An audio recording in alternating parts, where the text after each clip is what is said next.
नमस्कार. मी कृषी मार्गदर्शक लौकिक पाटील. शेतकरी मित्रांनो, आज आपण K+S या कंपनीचं 1919 या विद्राव्य खताबद्दल आज आपण माहिती घेणार. यामध्ये आपल्याला नायट्रोजन 19%, फॉस्फरस 19%, पोटॅश 19% असे हे 3 घटक पाहायला भेटतात.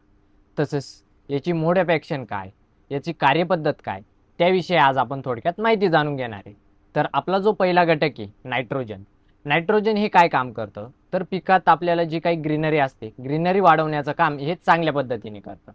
तसेच शेंडा चाल करण्याचं काम हे चांगल्या पद्धतीने करतं. तसंच आपला जो पुढचा घटक आहे फॉस्फरस. फॉस्फरस हे काय काम करतं? फॉस्फरस हे पांढऱ्या मुळीची वाढ करण्यासाठी हे चांगल्या पद्धतीने काम करतं. तसेच पिकामधील फुटवे काढण्याचं काम चांगल्या पद्धतीने करतं. तसंच फळ सेटिंग, फुल सेटिंगला प्रॉपर काम करतं. तसंच आपला जो पुढचा घटक आहे पोटॅश.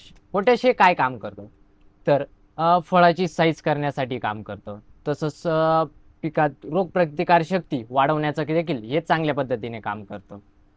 तसंच आपल्याला फळाची साईज, फुटवे. तसंच 1919 ही एक स्टार्टअप गेड आहे. स्टार्टअप गेड का बरं म्हणतो, तर आपण प्लांटेशन केल्यानंतर आपण जी पिकाला पहिली ड्रिचिंग घेतो. पहिल्या ड्रिचिंग घेत असताना आपण 1919चा वापर करतो, कारण की ती आपण ते घेत दिल्यानंतर लवकर वाढ होते त्याच्याने 1919 दिल्यानंतर, म्हणून आपण त्याला स्टार्टअप गेड म्हणतो.